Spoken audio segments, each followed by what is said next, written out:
Welcome back to the channel সবাইকে। যারা তোমরা আজকে আমাকে প্রথমবার দেখছো, হাই গাইজ, আমি ছেলেক দুবাই থেকে। আর তোমাদের সবাইকে আমার চ্যানেলে আমায় তোমায় মিলেতে স্বাগত। আজকে বেসিক্যালি তোমাদের সাথে শেয়ার করব মিডনাইট ব্লগ। অফিস থেকে দুজনে মিলে এসেই খুব টায়ার্ড, আজকে খুব একটা বেশি কিছু খাওয়াও হয়নি অফিসে, তো ভাবলাম রাত্রেবেলা গিয়ে কেএফসি খাই। আমরা প্রতি মাসে অলমোস্ট একবার অন্তত একটু গিয়ে কেএফসিতে খাই। তো আজকে আমরা নতুন একটা লেন দিয়ে কেএফসি যাচ্ছিলাম, আর চোখে পড়লো বিকানেরওয়ালা। এখানে অনেক নাম শুনেছি বিকানেরওয়ালার, তন্ময়ও বললো ঝিলিক বিকানেরওয়ালার নাম শুনেছি, যেখানে শুনেছি কলকাতার মানে সবই মিষ্টি অলমোস্ট পাওয়া যায়। আমিও তন্ময়কে বললাম হ্যাঁ এটা তো আমিও শুনেছি, কিন্তু গুগলে যে আমরা সার্চ করে দেখবো আমাদের নিয়ারেস্ট লোকেশন বিকানেরওয়ালা কোথায় আছে সেটা কখনো দেখে ওঠা হয়নি। আজকে যখন চোখের সামনে পড়লো আর বাঙালি মিষ্টির দোকান দেখতে পেয়েছি, একটু ঢুমারবো না? সেটা কি হয় বলো? তারপরে দুবাইতে বসে মিষ্টি খাবো বাংলার, সেটা তো একটা আলাদাই মজা। তো চলে এলাম দেখতে, আর এখানে এসে দেখছি সব রকমের মিষ্টি আছে।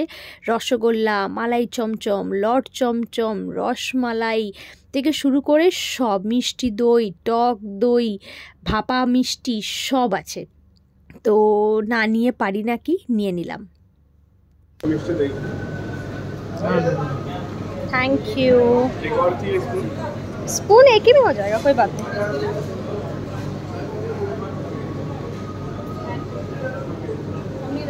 নিয়ে চলো।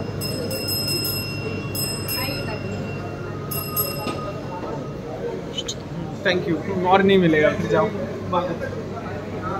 দেখি মুখটা একটু দেখি, কত আনন্দ বাবা, কত আনন্দ মিষ্টি দই পেয়ে রে ছেলেটা।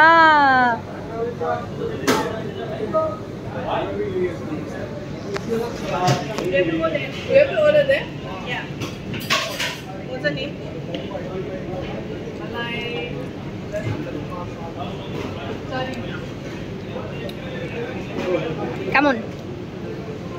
কলকাতার স্বাদ না? ठीक है। आपके इधर कोई दही खाने का कंपटीशन होता है यार, बताइएगा। তোমরা দেখলেই তন্ময় ভীষণ খুশি হয়ে গেছে, তন্ময়ের খুব ভালো লেগেছে মিষ্টি দই। আর ওদেরকে ইয়ার্কির ছলে বলছে যে মিষ্টি খাওয়ার বা মিষ্টি দই খাওয়ার কম্পিটিশন হলে জানাতে, ও এসে কম্পিটিশনে পার্ট নেবে। এইগুলোই আমরা ইন্ডিয়ার মিস করি, যে ইন্ডিয়ায় স্পেশালি কলকাতায় যখনই মিষ্টি খেতে ইচ্ছে করে আমাদের মানে অপশানের কোনো কমই নেই, আর এখানে এসে আমরা ঠিক মিষ্টিটা পাই না।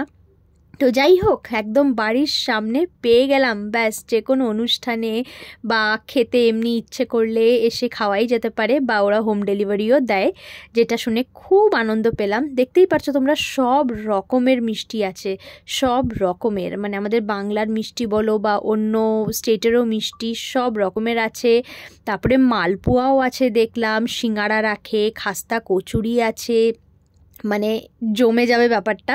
একদিন এসে এখানে ডাইন ইন করবো আর কচুরি এগুলো খেয়ে যাব। তো এটাই প্ল্যান করছিলাম। আজকে যেহেতু এসছি আমরা কেএফসির উদ্দেশ্যে, আজকে খালি মিষ্টি দই খেলাম। দেখতেই পারছো এই যে মালপোয়া, তারপরে তোমার গোলাপ জামুন, কালা জামুন সবই ছিল। আমি যেইটুকু পেরেছি ক্যাপচার করে তোমাদের সাথে দেখিয়েছি। তো এই হলো আর কি, আজকে মিডনাইটে বেরিয়ে খুব ভালো একটা কাজ হলো যে আমরা একটা মিষ্টির দোকান মানে সন্ধানে পেলাম। আর এদিকে অলরেডি মানে দিওয়ালি হ্যাম্পার এরকম যায় না যে কোনো অকেশনে, মনে করো, তো ওরা প্যাক করে করে রেখেছিল। মনে করো অনেক রকমের অকেশনে দেয় না দিওয়ালি হ্যাম্পার বা যাই হোক বার্থডে, তো সেগুলোই আর কি ছিল, নামকিন মিষ্টি সব কিছুর সমেত। তারপরে বেরিয়ে গেলাম। এই লেনটা দেখলাম ভীষণ ভালো, অনেকগুলো মোমোর রেস্টুরেন্টস আছে, অনেক চাইনিজ থিম রেস্টুরেন্টস আছে।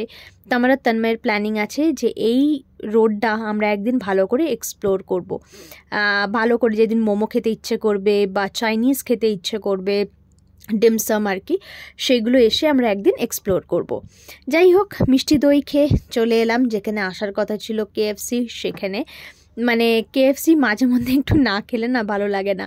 কত চেষ্টা করছি যে ডায়েটিং করব, বাইরের খাবার খাবো না, কিন্তু বাইরের খাবার অটোমেটিক্যালি হয়েই যায়। কি বলো তো, ডিউটি করার পর বাড়ি এসে যেই দিন রান্না করতে ইচ্ছে করে না, বা অফিসেও হয়তো ভালো করে খেলাম না, সেদিন মনে হয় যে যাই বাইরে গিয়েই খেয়ে নিই, আর বাড়িতে রান্না করব না।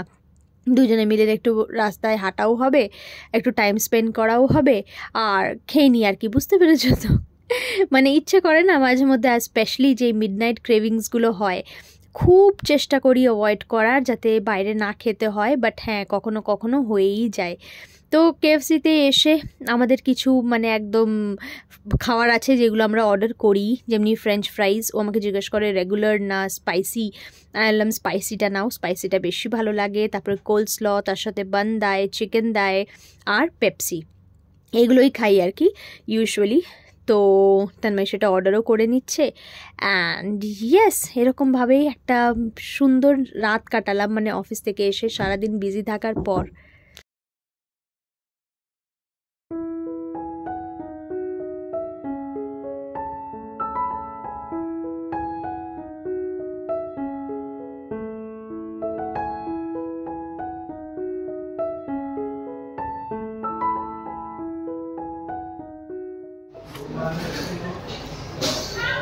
চিকেনের গুষ্টি তুষ্টি করে ম্যাডাম এবার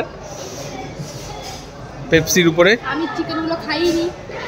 না না, দেখেছো ভিডিওতে আমাকে খেতে, এইটাই দেখছো না, পেপসি দেখছো না। সেটাই, সবাই বোঝে কি খাওয়ার পরে পেপসি দরকার হয়, ঠিক আছে, সবাই বোঝে। হ্যাঁ,